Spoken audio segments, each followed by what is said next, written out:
Okay, here in front of me I have this is 2 stalks of celery, by the way, that I dried in the dehydrator. I just use my oven and I turn it on every once in a while, then I turn it off. And it always stays a little bit hot in there, so it's been there about maybe 5 days now, and it's getting more and more dry.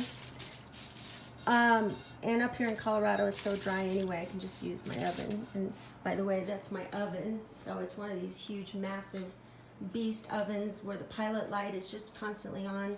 But if you don't have something like this, I doubt most of you do, then I recommend a dehydrator. So anyway, what I'm going to do with this, I'm going to make celery ground up, okay, into a powder. See that? I'm going to use my NutriBullet and just ground the heck out of it when it's completely done. This tastes a lot sweeter than the store-bought. This is celery ground up, but at the store, I think they only grind up the seeds.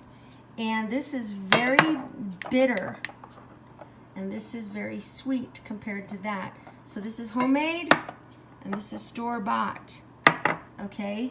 So I'm going to give this another couple of days with my pilot lit massive oven, and then I will grind this up and use this as salt instead of salt, okay?